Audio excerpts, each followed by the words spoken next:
Bonjour et bienvenue dans cette nouvelle vidéo. Aujourd'hui, nous allons parler de serrurerie. Serrurerie, c'est un corps de métier que je fais. Donc voilà. Et aujourd'hui, je vais pas vous montrer comment ouvrir une porte. Ça, c'est nous les professionnels. C'est nous qui ouvrons les portes et je veux pas que ma vidéo soit détournée pour que des cambrioleurs viennent chez vous. Le but de cette vidéo, c'est pas ça. Le but de cette vidéo, c'est de la prévention. C'est pour éviter que vous fassiez cambrioler, déjà premièrement, et c'est pour éviter que vous m'appeliez parce que votre serrure ne fonctionne plus. On arrive là-dessus, alors pour de la prévention. Comment voir un mécanisme? Du jour au lendemain, en fait, votre porte, en fait, vous êtes... et tout ça. Donc là, en fait, il va y avoir un souci. Le jour où il va... suivant le serrurier que vous allez avoir, en fait, qui va venir chez moins scrupuleux que d'autres. Hein. Donc, en fait, le système, du moment où votre système est bloqué, bah, du coup, il faut trouver un autre moyen de pouvoir ouvrir la porte. Ça veut dire rentrer dans votre maison ou autre, en fait, et venir, je peux le dire ça, en fait, moi je viens, en fait, j'essaie de trouver un autre accès, ou sinon, on attaque directement la porte, avec un système pour pouvoir, en fait, avoir accès au mécanisme, pour pouvoir le déverrouiller. Mais ça prend du temps. Environ entre 1 heure et 2 heures de temps sur la porte. Voilà. Pas le temps de boire un café. Hein. Donc du coup, on boira après avoir ouvert, comme ça en fait, on se le fera offrir. Alors, pour la prévention, vous avez un système à claque. Là, j'ai un système à claque. Et pourquoi je vous parle de ce système-là? Parce que 90% des installations, des interventions que je fais sur ces ouvertures de portes, souvent, c'est lié en fait à ce système-là qui est mal foutu, on va dire, beaucoup plus complexe. Voilà. Le système automatique, en fait, l'intérieur du mécanisme est beaucoup plus complexe qu'un système avec un simple poignet relevable. Voilà. Pas plus sécurisant que d'autres. De toute façon, Ferco fait les deux, pour dire. Et je crois que Vachette aussi. Donc voilà. Pourquoi je dis je crois? Parce qu'en fait, 90% des serrures, c'est du Ferco. Donc voilà. Du Fercomatique. GU. Pour les gens qui connaissent pas, GU, c'est du Ferco. Donc, le système à claque, c'est quoi? En fait, ça permet de verrouiller la porte juste en la fermant. Voilà. On fait comme ça. On va entendre. Voilà. Le système s'est verrouillé. On peut le faire manuellement. Donc, c'est là. Tous les verrous se sont enclenchés tout seuls. Voilà. Ici, c'est une serrure dit 3 points, parce que pour moi, il n'y a qu'un point, puisque le seul point, en fait, c'est celui-là. C'est juste quand tout est claqué, en fait, que là, vous savez qu'il y a 3 points. Donc, pour dire, alors ce système, au départ, qu'est-ce qui va se passer quand il va commencer à vieillir, quand vous sentez qu'il va y avoir un problème? C'est que quand vous allez claquer la porte, en fait, quand vous allez ouvrir la porte, eh bien, ça va rester toujours déverrouillé. Le carré qui va rester toujours dehors. Vous allez faire comme ça, et bien non, ça reste toujours comme ça. Voilà. Donc normalement, c'est comme ça. Elles sont beaucoup plus dures à ouvrir. Parce qu'en fait, vous avez là, elle est complètement ouverte. Et ensuite, il faut mettre un coup de plus pour pouvoir bloquer tout le système. Pour pas que ça se ressorte. S'il ressort, ce qui veut dire en fait qu'il y a un ressort qui a cassé dedans. Et donc déjà, ça commence mal. Et ensuite, avec le temps, eh bien, du coup, il y a des usures, qui se font à l'intérieur du mécanisme. Et donc du coup, à un moment, en fait, eh bien, tout ça c'est complètement verrouillé. Vous ouvrez la porte, vous avez du mal, et la porte est complètement claquée, ou même la poignée qui se bouge plus. Et là, en fait, ben là, il faut appeler un serrurier. Ne vous amusez pas à aller à la perceuse ou autre chose. Vous allez bousiller votre porte pour rien, ce qui va ne servir à rien. Puisque, en fait, vous allez perdre de l'argent. Changer un mécanisme, changer tout ça, en fait, ça coûte pas une blende. Donc, sur une porte comme ça, qui vaut dans les 3000 €, une porte en alu, déjà, en fait, moi, je préconise. Au niveau thermique, j'aime pas l'alu. Mais au niveau sécurité, l'alu est au-dessus du PVC, puisque le PVC reste malléable. Donc du coup, on arrive pour les cambrioleurs, avec un pied de biche, vous avez dû en entendre parler déjà. Ou la porte en bois aussi, où en fait, on arrive à péter le cadre en fait en forçant dessus. Voilà. Mais la porte en alu reste un très bon compromis. Vous en avez des entrées de gamme et vous avez des portes à 3000-3500 balles et qui font le job. Après, pas besoin d'avoir 12 cm d'épais, ce qui ne sert strictement à rien. Un client à moi s'il regarde cette vidéo, comprendra ce que je dis. Donc, on va aujourd'hui, pour sécuriser un peu plus cette porte, nous allons changer, le pen. Le Pen. Attention à ce que je dis. On va changer le barillet par un Iseo. C'est ce que je pose chez mes clients actuellement. Donc c'est une marque italienne. Il y a une carte anti-copie. Donc vous êtes obligé. On va bloquer la porte. Il y a une carte anti-copie. Là, un barillet anti-crochetage. Et des clés plates en fait c'est un 6 goupilles du coup. 6 goupilles, donc du coup 6 billes. Je vous laisse aller voir les vidéos où il s'amuse à crocheter. Arsène Lupin, c'est pas moi. Non, c'est beaucoup plus dur que ce qu'on pense. Après 5 clés assez costauds, qui se pèteront pas dedans. Voilà. Et voilà, la carte anti-copie. Voilà. Donc du coup, là, on va prendre les mesures. Donc on va prendre les mesures. Donc, comment mesurer, quel barillet nous faut-il? Allez, je vais vous laisser avancer un peu. Et on va regarder avec ça.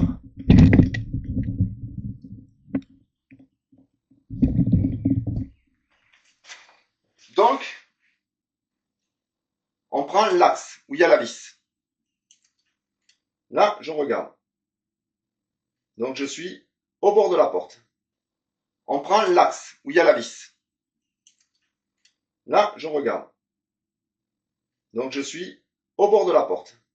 Et là, je suis à 30.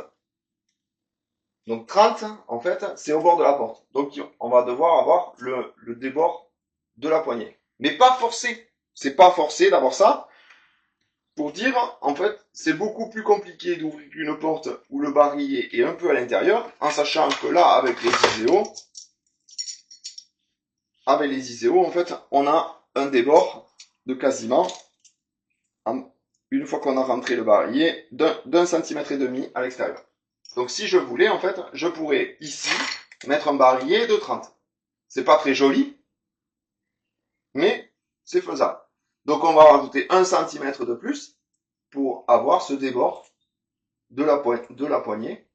Et du coup, qu'on ait en fait juste le barillet à fleur ou un peu déporté vers l'extérieur. Ce qui n'est pas gênant en fait du côté intérieur.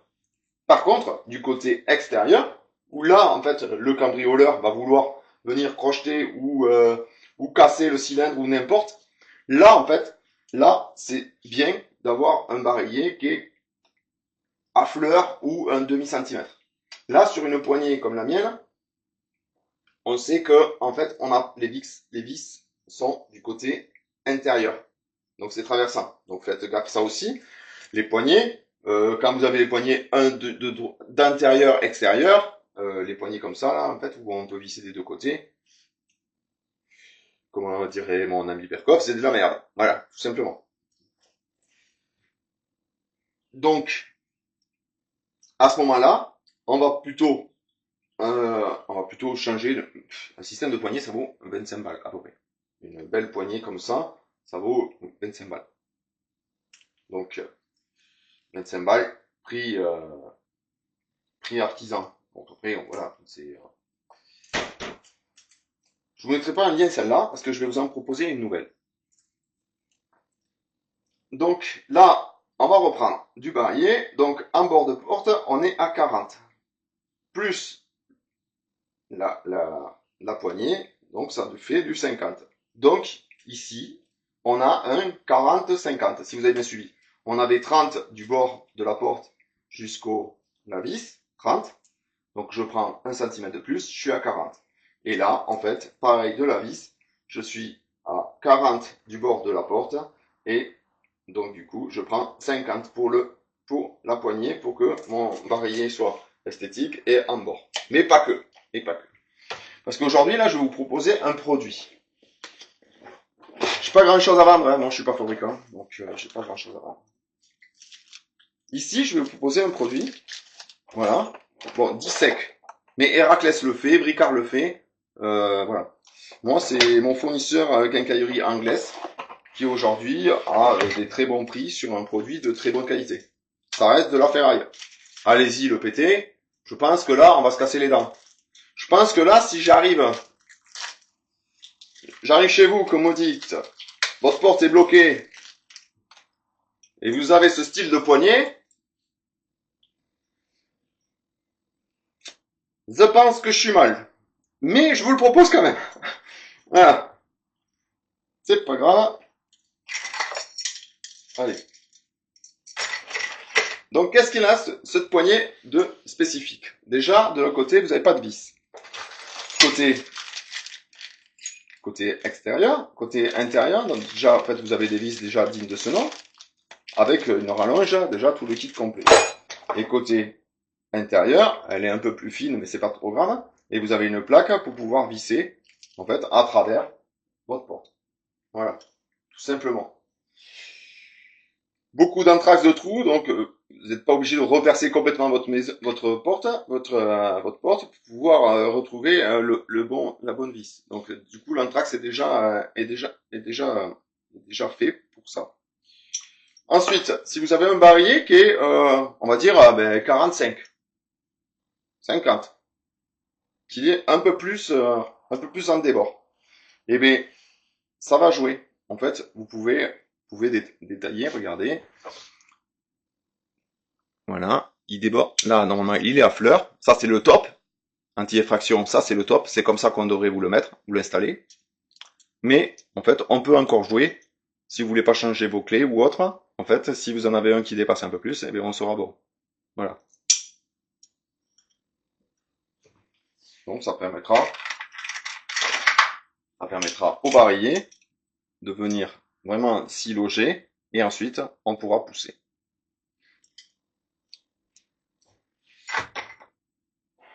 Comme je dis, en fait, plus vous avez un système qui est compliqué, moins le cambrioleur va vouloir venir chez vous. Il va plutôt aller voir le voisin. Je trouve que c'est ce que je ferais à sa place. Donc voilà. Donc ça, vous avez les poignées, vous avez tout le kit. Voilà. Ça, un ordre d'idée, ça vaut dans les 90 euros. Voilà. Un ordre d'idée, dans les 90 euros, prix si vous le commandez directement, sachant que si nous, artisans, en fait, on vous demande pas ce prix-là, puisque du coup, on garantit le produit. Et voilà, et on passe du temps à démarcher nos fournisseurs et tout ça, donc il faut le commander. Donc ça, vous êtes dans les 80-90 euros. Et un barillet comme ça, haute sécurité, vous êtes entre 30, suivant la dimension, 30 et 50 euros. Je vous mettrai quelques liens dans la description, n'hésitez pas à aller les voir. Voilà. Donc aujourd'hui, nous allons voir comment changer un barillet déjà pour commencer. On va déjà changer de barillet. Donc on va monter ce système-là. Voilà. On va tout faire. Allez. Il vous faut pas grand chose. Ben voilà. Un petit kit qui correspond. Je fais pas la pub pour Makita. Je trouve que ce kit en fait est pas très cher. Et en plus, tous les embouts sont déjà présents. Donc vous en avez assez pour pouvoir bricoler un peu à la maison. Je fais plutôt de la pub pour moi que pour Makita. Donc voilà. Donc là, j'ai une vis ici pour le barillet. Donc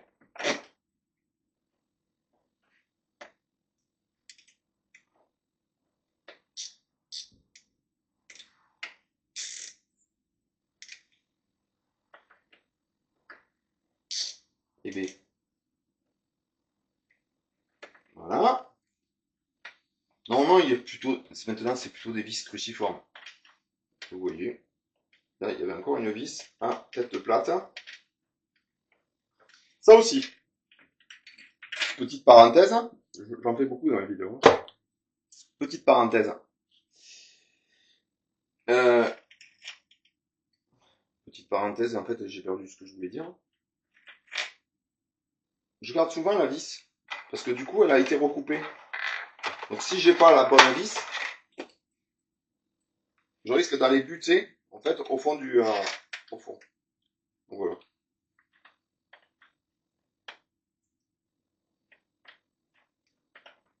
Donc n'hésitez pas, il faut pas forcer, parce que si vous allez buter en fait dans un isolant ou une contrecloison, si vous avez une porte vitrée ou autre, vous allez buter en fait et risquer de, à force de forcer, de visser, de péter en fait le barillet. Le boulot reprend, désolé. Allô, oui, on s'y remet. Donc du coup, on a dévissé la vis. On a dévissé la vis. Là, ici, on va faire un petit quart de tour. Et là, il va se sortir tout seul. Si vous voulez pas vous tromper, du coup, sur le barillet que vous changez, et qui correspondait, donc vous voyez, celui-là, c'était un 55, 40, ouais, 40, 55. C'est là. Pas pourquoi. Bizarre.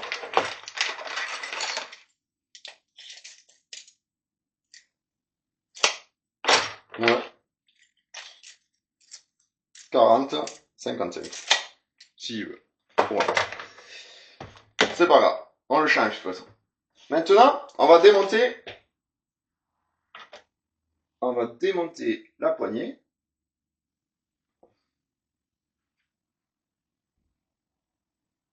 Donc là, il vous faut une petite clé torse. Pourquoi j'ai pas le bon embout? Ding, ding, ding, ding, ding, ding. Allez, voilà. Voilà. Pour démonter ma poignée. Vous voyez, je démonte ma poignée. On va la garder parce que elle est récente parce que qu'est-ce qui m'est arrivé? J'ai changé tout le mécanisme et la poignée cet été. Puisque le mécanisme s'est bloqué. Et c'est là que je me suis intéressé un peu à ces mécanismes-là. Donc voilà.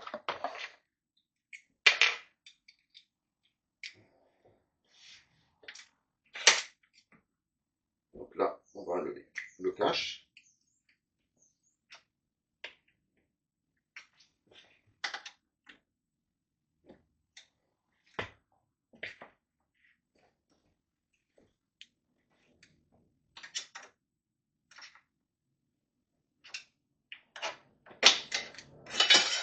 Voilà. Là, on voit que j'ai les vis traversantes.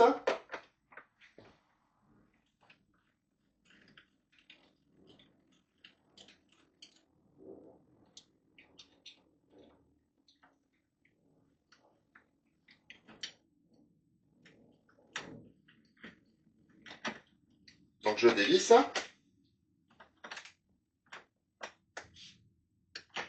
Donc j'ai déverrouillé les poignées pour pouvoir que ce soit libre quand je vais tirer.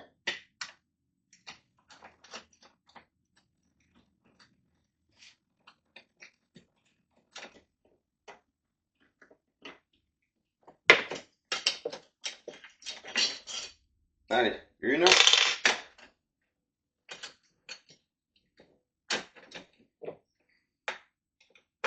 Petite technique. Si vous voulez vraiment bloquer, parce que là c'est une vis traversante, en fait je me souvenais pas, je croyais que c'était une vis qui se vissait directement dans la plaque. Vous tenez la plaque, vous la mettez en force vers vous, et vous dévissez au fur et à mesure derrière. Du coup, ça la bloque, et après vous pouvez faire ce que vous voulez. Donc voilà, et allez, ce système-là, il est fait. On va sortir le carré. Allez, elle n'est pas perdue.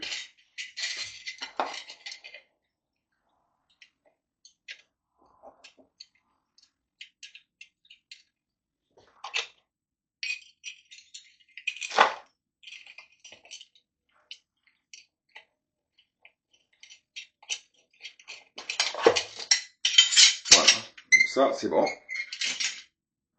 Donc ça c'était une poignée qui ne se relevait pas. Maintenant, on va passer à la nouvelle poignée.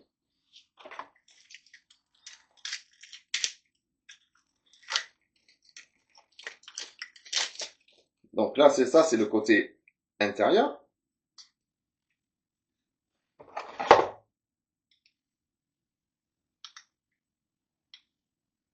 Voilà.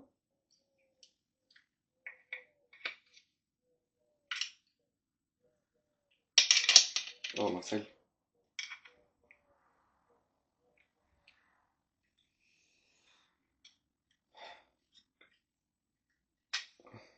Donc on fait levier pour pouvoir le déverrouiller. s'il veut bien.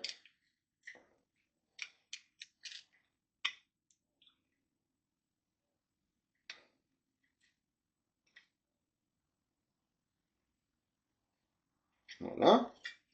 Donc ça, c'est l'enjoliveur, c'est qu'on mettra à la fin pour enjoliver. Voilà, essayez de ne pas perdre. Donc là, on a le côté extérieur.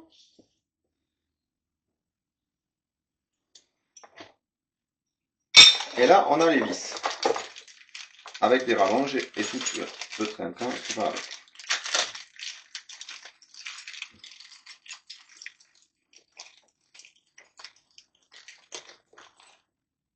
Donc on a le carré.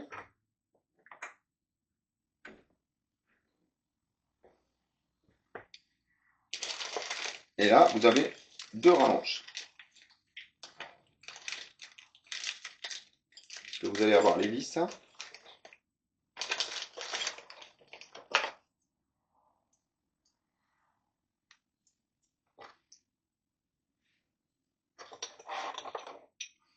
Donc, on va regarder c'est que l'on se trouve.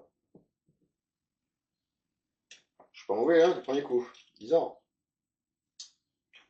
Et celui-là.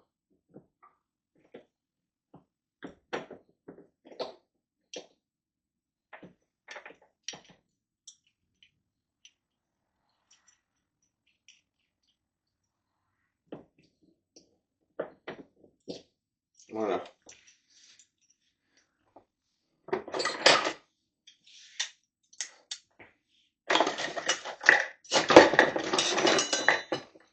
Donc, là, on va finir de le serrer. Voilà. Comme ça. Là, on va être bon. Normalement, on est assez long pour pouvoir. Peut-être même pas.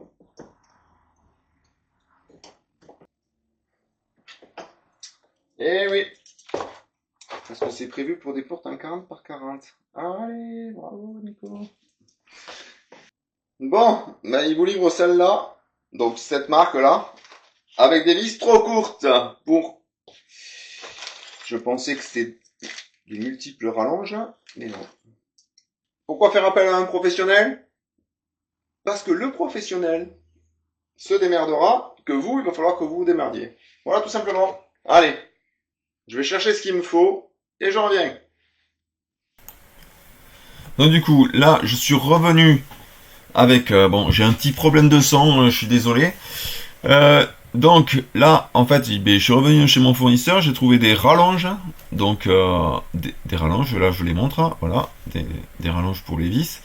Donc, j'ai recoupé un morceau de tige filoté là que j'emboîte à fond.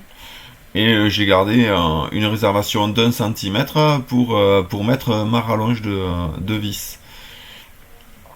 Donc, comme je dis, en fait, si vous voulez pas trop vous embêter, appelez un artisan parce que là, c'est vraiment, en fait, j'ai un fournisseur à côté, ça m'aide, ça m'évite de faire 50 km. Mais bon, si vous habitez au fin fond du Lot, là, c'est vous perdez 1 heure et demie pour aller chercher ça.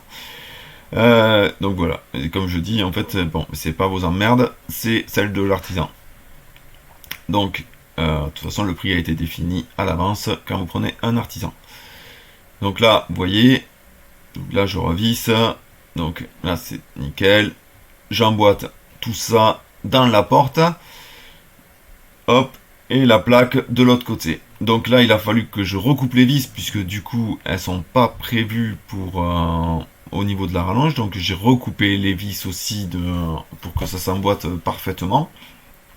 Et que ça garde toute la rigidité. C'est surtout ça en fait. Puisque si on met une poignée à sécurité, c'est pas pour des prunes là. Donc là je visse. Vous pouvez faire avec un tournevis, ça sera plus simple qu'avec la visseuse. Là c'est voilà. Je l'ai sous la main, je m'en sers, mais je préfère finir le vissage au tournevis classique. Donc là je vais mettre le barillet. Donc une étape importante, une étape en fait que sur ma vidéo elle sert pour ça, c'est pour vous pouviez changer un barillet. Donc vous dévissez un peu la poignée. ce qui va vous laisser en fait un peu de liberté quand vous allez positionner le barillet, ça va pas trop vous embêter parce que des fois ça bloque et vous pouvez pas emboîter le barillet est pas flexible et si la serrure est complètement fixée, du coup il y a rien qui bouge et vous vous embêtez beaucoup. Donc voilà, donc là vous avez le sens. Pareil, avec la clé, vous tournez un petit quart de tour, que ça aligne bien. Vous voyez, là, je dévisse pour pouvoir avoir un peu plus de jeu. Et ça s'emboîte parfaitement. Et vous fermez la porte. Donc, sur une automatique, vous mettez le clac, quoi. Pour pouvoir voir, en fait, si ça la verrouille, ça la déverrouille. Et là, à ce moment-là, une fois que vous avez tourné la clé, donc du coup, il est bien entré. Et là, vous pouvez finir de visser, de visser votre barillet. Voilà. Vous mettez votre vis de fixation du barillet. Voilà. Je regarde, je vous montre, voilà, tout ce qui bloque. Et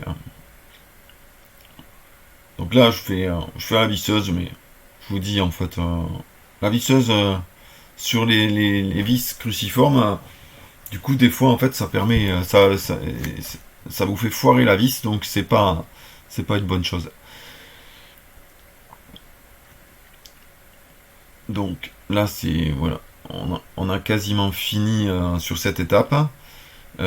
Pareil, voilà, le carré, du coup, le carré, il a fallu que j'aille, que j'en coupe un autre. Du coup, voilà. Allez, on va finir cette vidéo tant bien que mal. Donc du coup, j'ai recoupé un carré puisque le carré qui était fourni avec était trop court.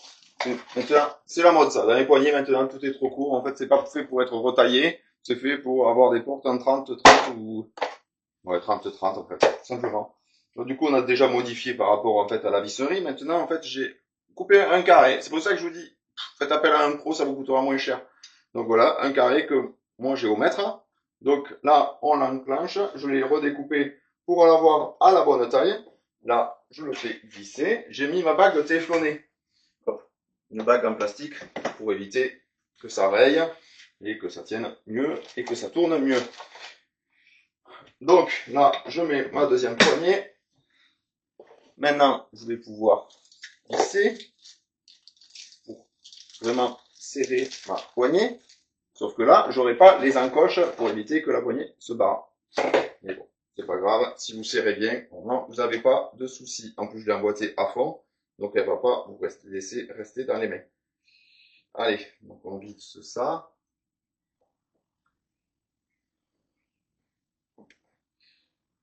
Là.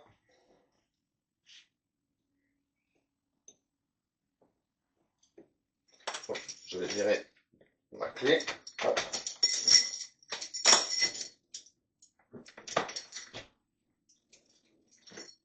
On va faire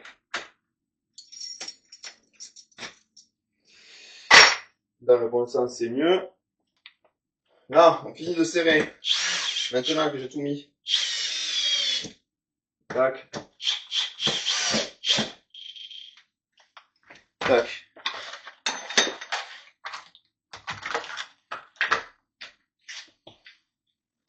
Mon tournevis avec le bon embout qui va bien pour éviter de foirer les vis. Voilà. Un quart de tour. Un quart de tour. Tout est bien aligné. Tout est bien aligné. Là, on remet tout ça. On met notre plaque.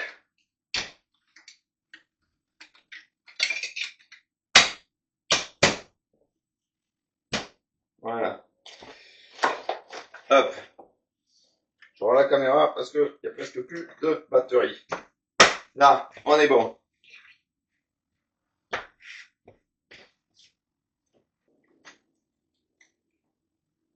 Ok. Donc voilà.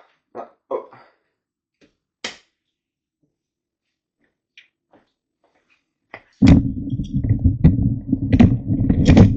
Je vous montre à quoi ça ressemble. Du coup, côté intérieur. Voilà. dépasse, on dépasse très peu. Okay. Et côté extérieur, on ne dépasse pas du tout. Voyez? Et côté extérieur, ça ressemble à ça.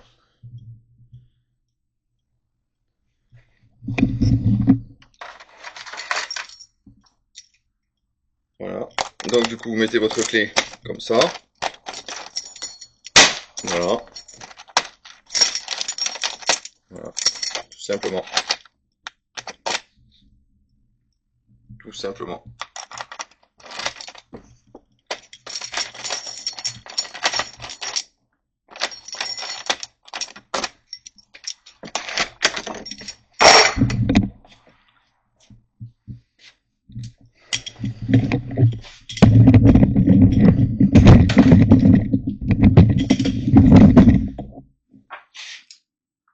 Donc voilà.